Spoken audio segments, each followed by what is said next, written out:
anything good today. I got a big crowd today. I got nothing good. Coach, I'll open up with a statement about the game. Matt, I see you didn't miss today. I'm here. What did I miss? Can you recap? No, I can't the last recap game? any of that. I don't have anything for you. Good win. They're an excellent team. I thought we played really, really hard. They're as tough a team and play as hard as anybody as I've seen in our league. And Coach Hurley does just a phenomenal job. You know, in full disclosure, this is the first time we've played them. And every team we've played, just about, they've played within 4 or 5 games of when we've played them. And I've copied his blueprint like 4 or 5 times on ways to guard people and, you know, different counters that he puts in. Ways. I mean, they're very good under you know, some tough circumstances without having a full deck of cards. So I was really worried about this game. But I thought we played well. It's as well as we've executed on offense in a while. It helps when we got Big Mo going like that down there, and we pounded that thing into him, and he was good. And you know, we guarded and pushed their actions out, because if you let them run their actions around the three-point line, they'll cut you up, because they cut so hard, they screen so well, they move really well, and we did a good job on McGlynn. That was a key piece. You know, he hit 5 threes against Dayton. We didn't want him to get going, and we did a good job on him. And from the three-point line, I think he was 0 of 2. And then Terrell only got 1 off, and Terrell shoots 56% in league from 3. Not Terrell, I'm sorry, Garrett. Terrell's the one who was 1 for 6, and his numbers are a little bit lower in the 30, you know, low 30s. So we guarded pretty well. We left Thompson open the one time. He's a good three-point shooter, but luckily he didn't hit it. So our three-point defense was good. You know, I knew the rebounding was going to be tough sledding, especially when we committed to playing small, which helps us with our offense. But we were able to compensate for that with getting a lot of steals and turning that into points, which is something that we like to do. So, really good win. Proud of our guys. And, you know, we got to turn the page quickly. We got Richmond here on Friday. But I want to give a lot of credit to Rhode Island, man. They're fighting. Their kids are fighting. They've been through a lot this year, and they're a really, really good team. Very, very well coached team. Very, very well coached team. Coach, their run in the second half, was that as much about them being a well-coached team? Or yeah, they're just chipping away, changed to the press, and you know, we kind of had a bad lineup in there against the press. We didn't have enough guards in against the press, which hurt us. The small lineup, we were able to attack the press a little bit better. But yeah, I mean, he changed the defenses up, changed the looks up. He had his guys chipping away at things, and they did a nice job. Coach, can you talk about how big these last 2 games are for guys like Hamdi and Johnny in terms of confidence and just what they've given you guys? Yeah, they've been great. You know, they just need an opportunity. And, you know, I've got a lot more faith in Hamdi now. He knows what he's doing defensively. You know, he's not always out of position. You know, he still makes some mistakes. He didn't slip a ball screen out of a timeout like we were supposed to, and they were able to trap Mel when Mel would have been able to drive it right down Main Street for a layup. So he still does some stuff that you got to correct, but, you know, I have a much higher trust level with him. And, you know, Johnny's playing well in the extended minutes. He's guarding the ball well, which helps. He's a physical defender. And, you know, it's certainly helped get some other guys some shots. But those guys just needed an opportunity, and just so happened that now they're kind of getting that. Maybe I should have done it a little earlier. Coach, was that your most Havoc-esque type effort where intense defense kind of led to offense? Well, no, we didn't press them at all. You know, what is it, half-court Havoc? So, I mean, I don't know. We forced catches out. We did a good job. We did a good job. So, you know, that was part of the game plan, and our guys executed well. But I don't, you know, I'm into us winning, and we do what we need to do to win. I don't really. The style points don't matter. We won.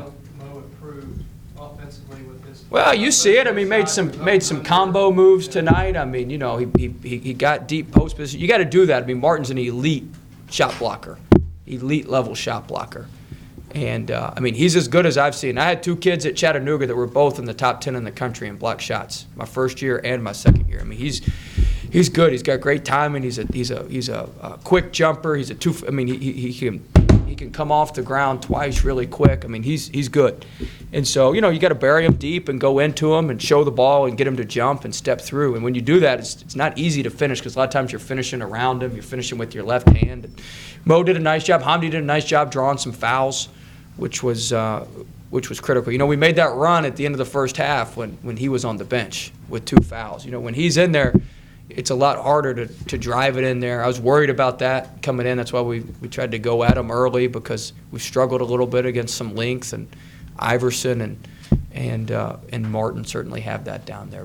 But Mo played like a man tonight. He was great. Coach, 2:21 to go in the first half. You guys are up 25-21.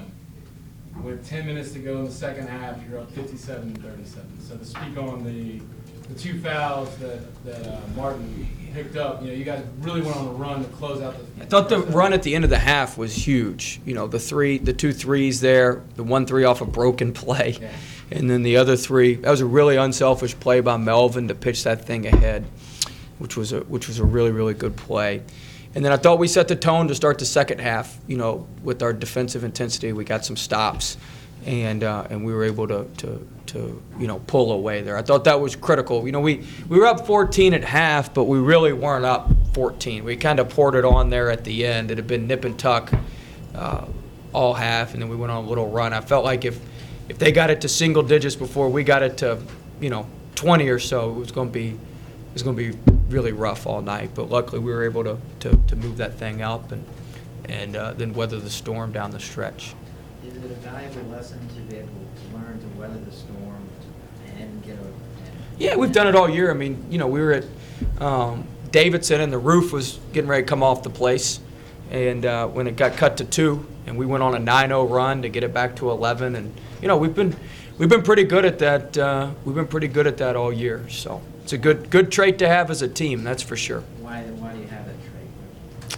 I think our guys are composed. They know to stick to our formula, stick to what we do, and we've got good senior leadership with Melvin and Corey's really, as the season's winded down, Corey's really come on in a leadership role. He's not that he wasn't serious before, but he's really, really locked in and keyed in, and that's not easy to do for we've basically rented him for 8 months.